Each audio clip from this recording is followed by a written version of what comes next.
प्यारे बच्चों व साथियों नमस्कार। स्वागत है आपका अपने YouTube channel easy physics bye Satyapal सियार के अंदर। तो आज हम 10th क्लास NCERT साइंस को स्टार्ट करते हैं, जिसमें हमारा जो चैप्टर चलेगा वो 10th चैप्टर है जी NCERT के अकॉर्डिंग, जिसका नाम है प्यारे बच्चों लाइट रिफ्लेक्शन एंड रिफ्रैक्शन, और हिंदी मीडियम वाले स्टूडेंट इसको बोलते हैं प्रकाश का परावर्तन और अपवर्तन।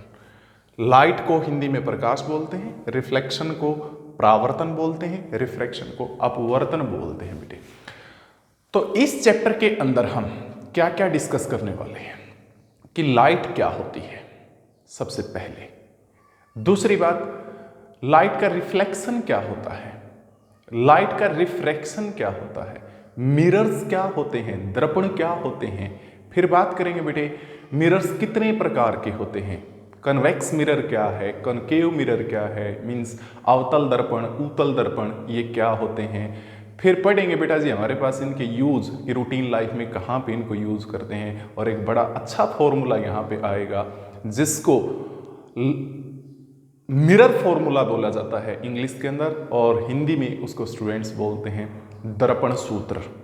क्या होता है वो, और बहुत ज़्यादा इंपॉर्टेंट हायर क्लासेस के लिए, और यहाँ पे आपके नॉलेज पॉइंट ऑफ व्यू और साथ साथ में बच्चों हमारे पास न्यूमेरिकल पॉइंट ऑफ व्यू से इंपॉर्टेंट रहेगा। फिर बढ़ेंगे हम लेंस के अंदर आगे, लेंस क्या होते हैं, कितने प्रकार के लेंस होते हैं, अवतल लेंस, उत्तल लेंस, और फिर लेंस फॉर्मूला पढ़ेंगे बेटा, लेंस सूत्र जिसको बोलते हैं हिंदी के अंदर क्या होता है वो, उसकी हेल्प से हम क्या क्या सीख सकते हैं।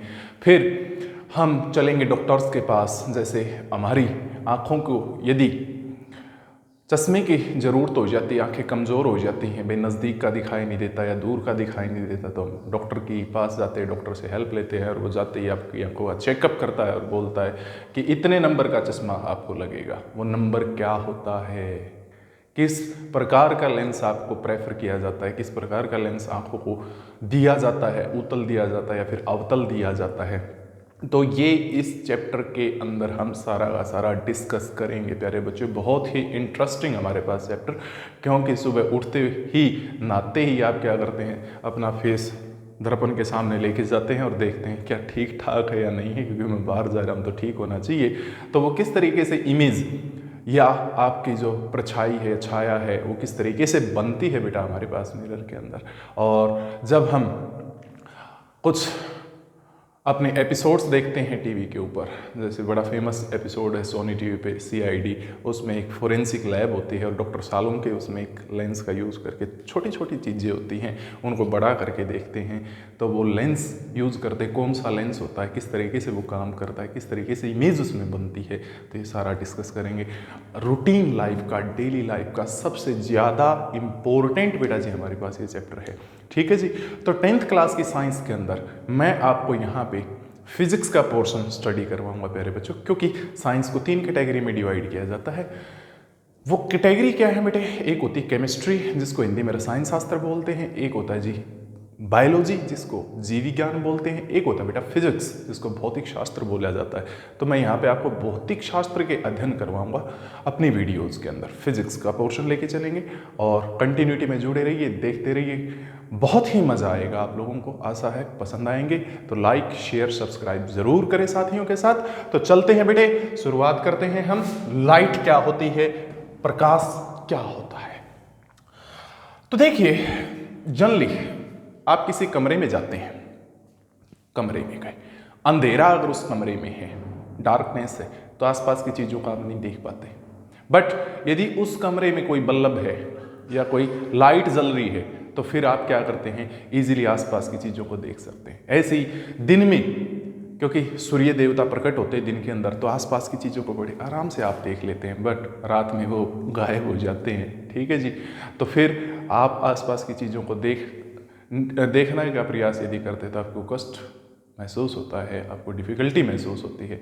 ऐसा क्यों होता है? तो कुछ ना कुछ बात तो है किसके अंदर, इस लाइट के अंदर, जो क्या करती है, हमारी हेल्प करती है किसको देखने में, आसपास की चीज़ों को देखने में। तो यहीं से परिभाषा बन जाती है, रटने की क्या ज़रूरत है, समझ लेते हैं। लाइट क्या है, वो ऊर्जा है, वो एनर्जी है जिससे हम आसपास की चीज़ों को देख सकते हैं, बस that's the simply light. Light क्या? एक ऐसी ऊर्जा जिससे हम आसपास की चीजों को देख सकते हैं, उसी को क्या बोलते हैं बेटे? प्रकाश बोलते हैं। तो इंग्लिश में कैसे बताओगे आप? It is the form of energy. It is the form यानी रूप ऑफ एनर्जी, ऊर्जा का, ठीक, ड्यू टू विच, जिसकी वजह से वी कैन सी, हम देख सकते हैं, आवर ब्यूटिफुल सराउंडिंग, हमारे आसपास के सुंदर वातावरण को, ब्यूटीफुल सराउंडिंग।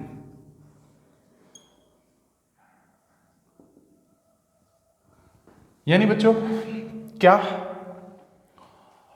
लाइट वो एनर्जी है जिसकी हेल्प से हम आसपास के ब्यूटीफुल सराउंडिंग को देख सकते हैं, उसी फॉर्म ऑफ एनर्जी को लाइट का नाम दिया जाता है।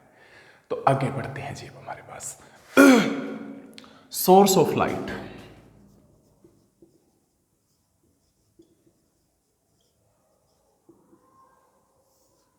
सोर्स ऑफ लाइट क्या होता है? एक ऐसा सोर्स जो लाइट को एमिट करता है, जो प्रकाश को छोड़ता है, उसको सोर्स ऑफ लाइट बोलते हैं। कितने एग्जाम्पल हैं? बहुत सारे हैं हमारे। सबसे पहला नेचुरल जो सोर्स है, सन, सूरज दादा, जिससे लाइट एमिट होती है और हम आसपास की चीज़ों को देखते हैं। दूसरे, हमारे घरों में CFL होती है, ठीक है जी, बल्ब होते हैं, ये भी क्या है बेटे? लाइट को छोड़ते हैं, जिससे हम आसपास की चीज़ों को देखते हैं। तो एक ऐसा सोर्स जो लाइट को कंटिन्यूसली एमिट करता है, लगातार उसमें से लाइट निकलती रहती है, उसी को सोर्स ऑफ लाइट बोलते हैं।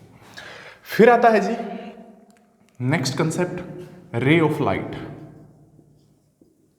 रे ऑफ लाइट क्या होती है? जैसे लाइट का सोर्स है, तो जब इसमें से लाइट निकलेगी तो वो एक स्ट्रेट लाइन के लोग मूव करेगी, सीधे रास्ते पे चलेगी। तो सोर्स से निकलने के बाद लाइट जिस स्ट्रेट पाथ के ऊपर मूव करती है, जिस सीधे रास्ते के ऊपर वो चलती है, उसी को बेटे हमारे पास रे ऑफ लाइट का नाम देते हैं। क्या बोलते बेटा? रे ऑफ लाइट। आई बात समझ में? और इसको हिंदी में क्या बोलेंगे बेटा? प्रकाश की किरण।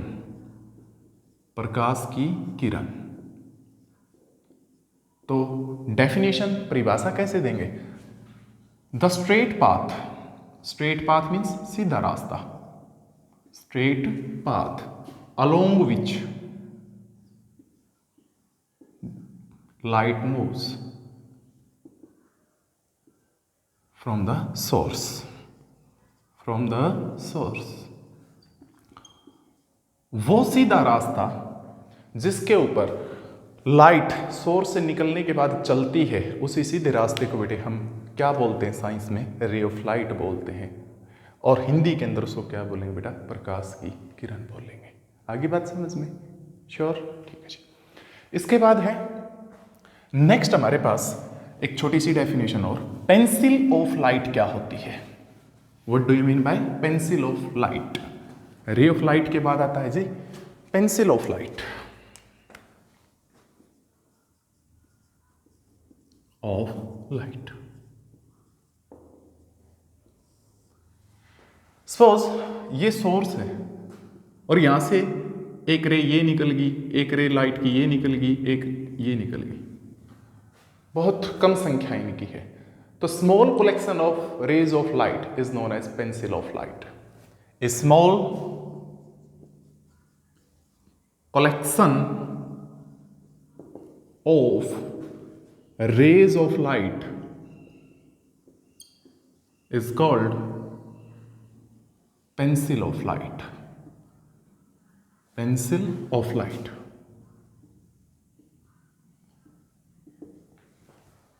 Small collection of rays of light is known as pencil of light. यानी प्रकाश की किरणों के एक छोटे से समूह को, जिसमें संख्या थोड़ी सी मिलेगी, 2, 4, 6, 8, 10, थोड़ी सी संख्या अगर है तो उसी को क्या बोलते हैं बेटे? Pencil of light. नेक्स्ट आता है जी beam of light.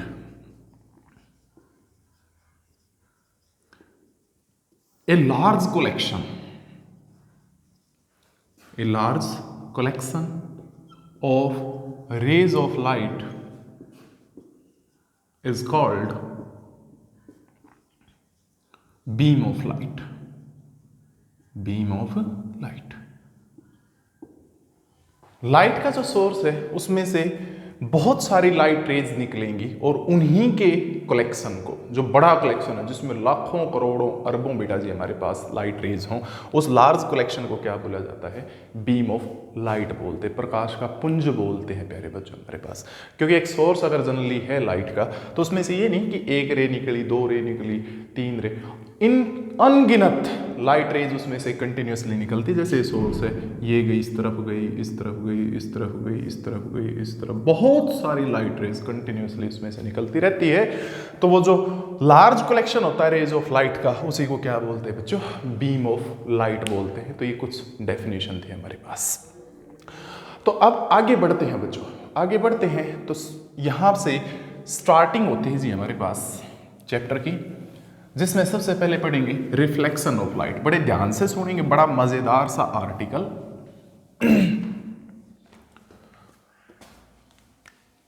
Reflection of light. जो हिंदी मीडियम वाले हमारे छात्र एवं छात्राएं हैं वो इसको बोलते बेटे प्रकाश का परावर्तन। ठीक है जी। डेफिनेशन देने से पहले समझ लेते, डेफिनेशन तो अपने आप बनेगी, बनाने की हमारी जरूरत ही नहीं। सपोज ये कोई सरफेस है, ये सरफेस है बेटा, ये कोई तल है, एक लाइट की रे आई, यूं आगे दिख रही है आपको आती, ये लाइट की रे आई, इस पे टकराई और टकरा के वापिस इसी मीडियम में चली गई जिसमें से वो आई थी।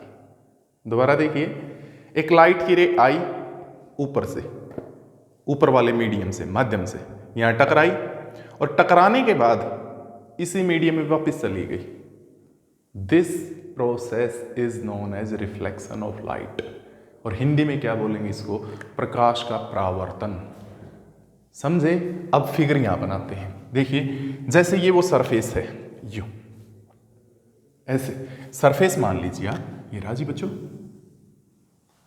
एक लाइट की रे आई, ये लाइट की रे थी बेटे, इस पे आके गिरी, यहां पे गिरी, यहां पे गिरने के बाद क्या हुआ?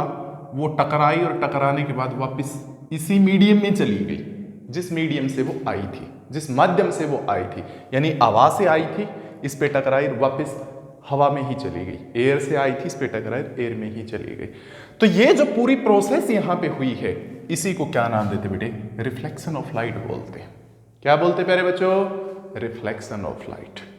अब आप देखिए, ये लाइट की रे यहां गिरती है और गिरने के बाद इसका रास्ता बदल जाता है। रास्ता बदला है नहीं बदला? क्यों? क्योंकि पहले तो ये ऐसे जा रही थी, लेकिन इस पे टकराने के बाद वो ऐसे चली गई, रास्ता बदल गया इसका। रास्ते के बदलने को इंग्लिश में बोलते चेंज इन पाथ। क्या बोलते हैं? Change in path. But medium का चेंज नहीं हुआ, नहीं हुआ, माध्यम चेंज नहीं होगा यहां पे। कैसे?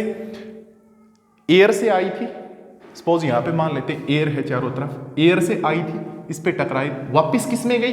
एयर में ही चली गई। तो रिफ्लेक्शन के दौरान पाथ में तो चेंज आया बट मीडियम में चेंज नहीं आया। तो यहीं से फिर हम इसको परिभाषा दे सकते हैं। रिफ्लेक्शन को कैसे बताएंगे? द चेंज, चेंज मीन्स बदलाव, in path of light. Path of light means प्रकाश के रास्ते में।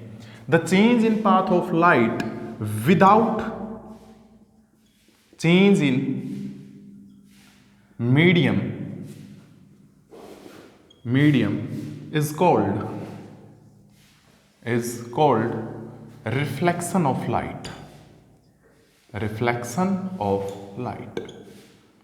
इंग्लिश मीडियम वाले स्टूडेंट्स कैसे बताएंगे?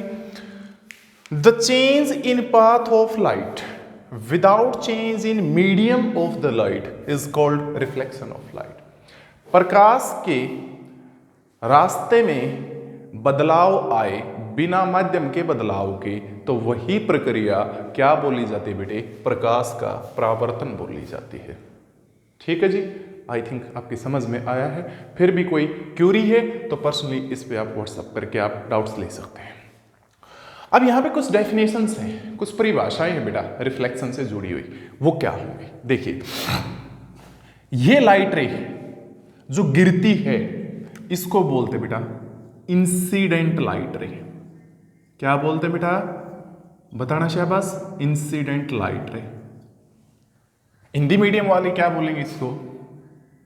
आपतित किरण, यानी जो गिरती है, जो गिरी है यहां पे, ये रिफ्लेक्शन के बाद गई है तो this is said to be reflected light रे।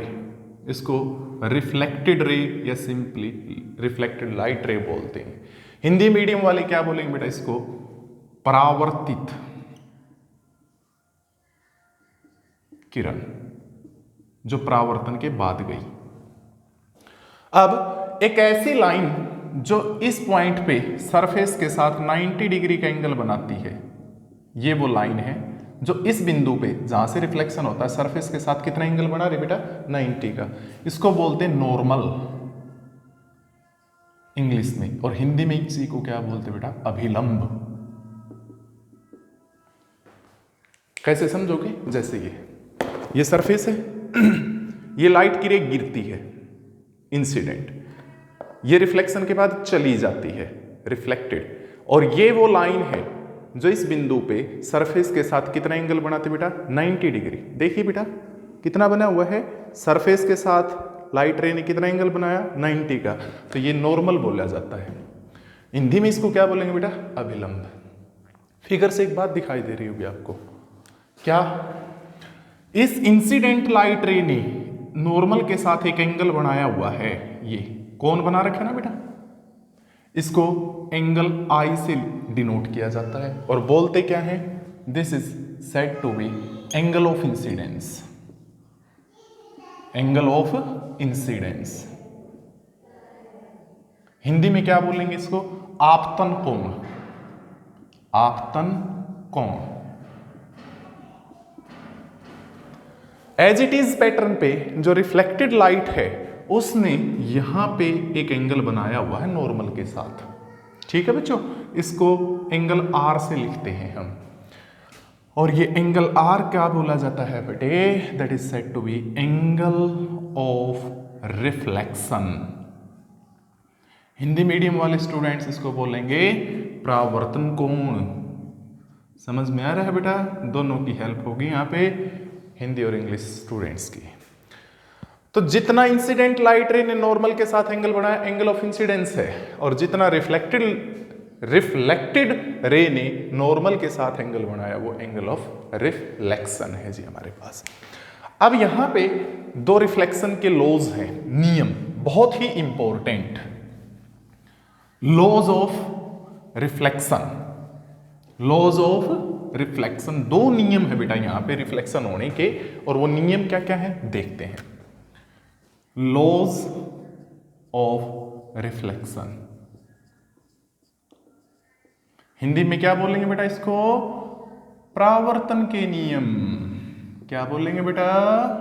परावर्तन के नियम। ओके, हाँ जी। पहला law, angle of incidence is always equal to angle of reflection. जो आपतन कोण होता है वो परावर्तन कोण के बराबर होता है हमेशा। क्या बात सीखने को मिली यहां से? इंसिडेंट लाइट रे जितना नॉर्मल के साथ एंगल बनाएगी ये, उतना ही रिफ्लेक्टेड रे नॉर्मल के साथ एंगल बनाएगी बेटे। एग्जाम्पल दूं? हाँ, तभी तो समझ में आएगा। यदि ये एंगल हमारे पास इंसिडेंट लाइट रे नॉर्मल के साथ 30 डिग्री का बनाती, कितने डिग्री का? 30 डिग्री का, तो ये भी कितना मिलता बेटे अपने को?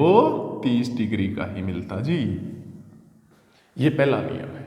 अगर ये 75 डिग्री का एंगल बना जाए, 75 डिग्री, तो ये भी कितना बनाएगी बेटे? 75 डिग्री ही बनाएगी भाई, 75 डिग्री ही बनाएगी। मीन्स जितना इंसिडेंट लाइट रे के द्वारा नॉर्मल के साथ ये एंगल बनता है उतना ही रिफ्लेक्टेड रे भी नॉर्मल के साथ एंगल बनाते हैं, दोनों एंगल बराबर होते हैं।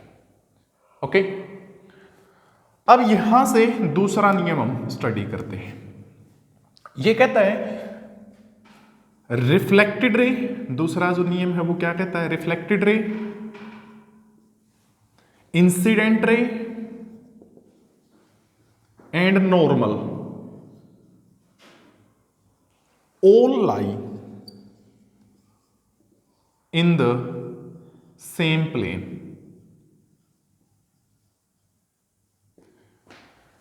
Reflected ray, incident and the normal all lie in the same plane. यहां पे तीन रेखाएं हमारे पास हैं, एक तो ये इंसिडेंट लाइट रे, एक ये रिफ्लेक्टेड लाइट रे और एक ये नॉर्मल। ये तीनों एक ही प्लेन के अंदर होते हैं। हिंदी वाले कैसे बोलेंगे इसको, आपतित किरण, सॉरी परावर्तित किरण, आपतित किरण और जो अभिलंब है वो एक ही तल के अंदर होते हैं बेटा, एक ही प्लेन में होते हैं, सभी एक प्लेन में लाई करते हैं। जैसे आप फिगर से बिल्कुल क्लियरली देखिए, ये बोर्ड एक प्लेन है ना, प्लेन बेटा एक तल है, ये लाइट भी इसी प्लेन में, ये लाइन भी इसी प्लेन में, ये वाली भी इसी प्लेन के अंदर, और ये जो नॉर्मल दिखाई देता है ये भी क्या बेटे इसी प्लेन के अंदर है। तो तीनों किस में हैं, एक ही प्लेन के अंदर हैं। प्लेन यानी तल इनके अलग अलग नहीं मिलेंगे, एक ही तल मिलेगा। अलग अलग तल कैसे होते हैं, जैसे एक प्लेन ये और एक प्लेन मान लिया ये, अगर एक चीज इस प्लेन में वो एक चीज इस प्लेन में तो अलग अलग प्लेन बोले जाएंगे। बट यदि एक ही प्लेन में सारी चीजें हों, इसी प्लेन में इंसिडेंट, इसी में नॉर्मल और इसी में रिफ्लेक्टेड, तो वो तीनों क्या बोली जाएंगे बेटा, एक ही प्लेन में बोली जाएंगे। तो ये दूसरा नियम था कि जो रिफ्लेक्टेड रे है, इंसिडेंट रे है और जो नॉर्मल है वो एक ही तल के अंदर होते हैं। जैसे ये बोर्ड का तल है, इसमें तीनों आपको क्लियरली दिखाई देते हैं। तो दो बड़े अच्छे क्वेश्चन यहां से राइज अप होते हैं, बड़े अच्छे, बड़े जबरदस्त, और जो आपके कॉन्सेप्चुअल पॉइंट ऑफ व्यू और साथ में नॉलेज पॉइंट ऑफ व्यू से इंपॉर्टेंट है। क्या सबसे पहला क्वेश्चन जो है, सबसे पहला प्रश्न वो ये है कि वो कौन सा एंगल ऑफ इंसिडेंस है,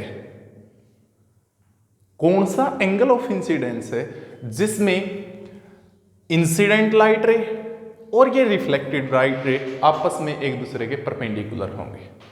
क्या क्वेश्चन समझ में आया आपको, यानी किस एंगल पे डाल लें बेटा हम इस लाइट को, किस एंगल पे डालें इस तरीके से कि ये वाली जो इंसिडेंट है और जो रिफ्लेक्टेड है ये एक दूसरे के साथ कितना एंगल बना ले बेटा, 90 का बना ले। कितना बना ले, 90 का। कितना, 90। समझे मेरी बात, आपको ये बताना है what is the angle of incidence for which incident and the reflected both are perpendicular to each other. वो कौन सा आपतन कोण है जिसपे आपतित किरण और परावर्तित किरण एक दूसरे के लंब होंगी, परपेंडिकुलर होंगी। करें फिर सॉल्व, हेल्प कीजिए मेरी, आप देखना बेटा। मान लेता हूं वो एंगल जो है हमें नहीं पता कितना है हमें नहीं पता कितना है, उस एंगल को मान लेते हैं थीटा।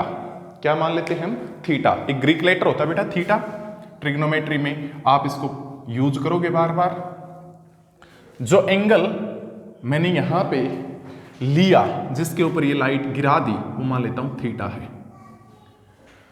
अब रिफ्लेक्शन का नियम क्या कहता है, रिफ्लेक्शन का नियम कहता है अगर ये थीटा है तो ये भी कितना होगा बेटे, थीटा ही होगा। होगा ना बेटा, हाँ, क्योंकि दोनों बराबर होते हैं बच्चों, theta and this is theta. तो टोटल एंगल इनके बीच में कितना बन गया अभी ये देखना, इतना थीटा, आगे का भी थीटा। तो टोटल एंगल यदि बात की जाए तो कितना हो जाता है, 2 थीटा। कितना हो गया बेटे, theta plus theta is 2 theta. तो इन दोनों के बीच में एंगल बन गया 2 थीटा।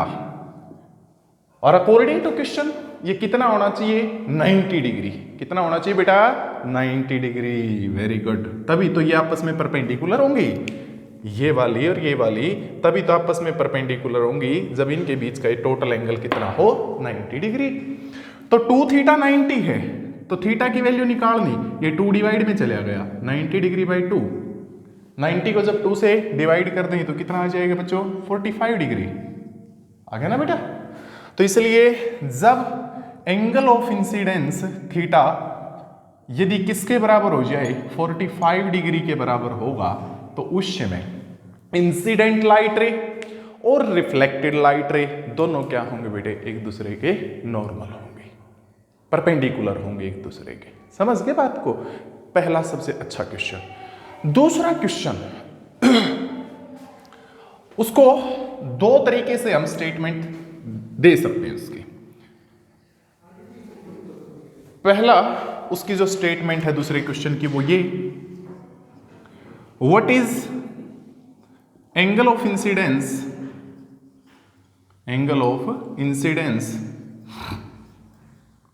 फॉर विच लाइट रे after reflection retraces its path। Retrace का मतलब दोबारा से उसी रास्ते पे आना।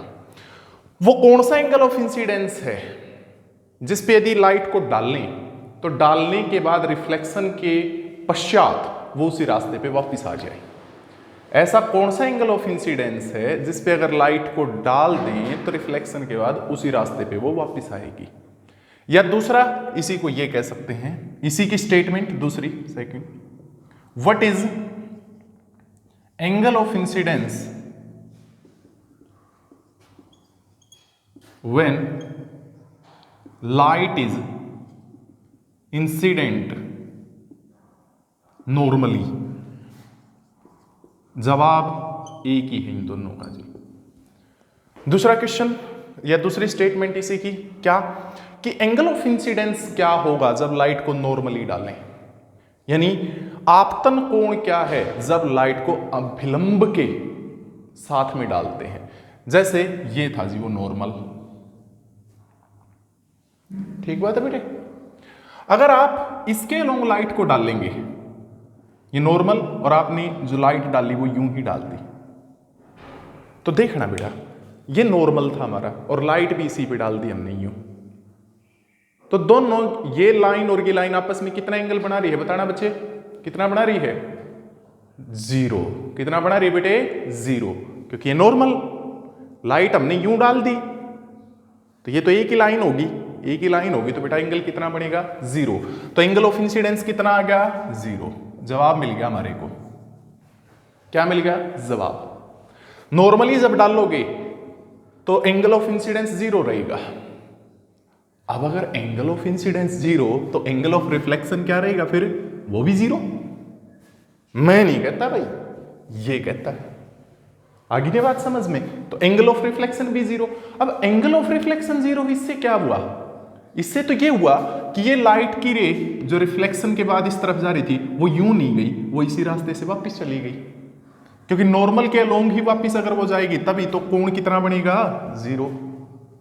तो बेटा एक बात बताओ, जब नॉर्मल के अलोंग हमने लाइट डाल दी, रिफ्लेक्शन हुआ और रिफ्लेक्शन के बाद उसी नॉर्मल के अलोंग वापस आ गई, तो जिस रास्ते से वो गई थी उसी रास्ते से वो वापस आई, तो अपने पाथ को क्या करेगी, रिट्रेस। तो सारे जवाब मिल गए अब हमारे को। क्या क्या, कि वो कौन सा एंगल ऑफ इंसिडेंस है जिस पे डालने और रिफ्लेक्शन के बाद लाइट की रे वापस उसी पे आ जाए, तो वो एंगल ऑफ इंसिडेंस होगा जी, जीरो। या दूसरे शब्दों में आप यूं कह सकते हैं, जब नॉर्मल के अलोंग लाइट रे को डालेंगे तो बेटे रिफ्लेक्शन के बाद वो उसी रास्ते से वापस आ जाएगी। तो ये थे दो क्वेश्चन। इसके बाद आता है मिरर, जो कि हम अगली वीडियो के अंदर डिस्कस करें। मिरर क्या होता है और इसके टाइप्स क्या होते हैं। आशा आपको वीडियो पसंद आया होगा, तो ज़्यादा से ज़्यादा बच्चों के साथ शेयर करें। And thanks a lot for the watching once again.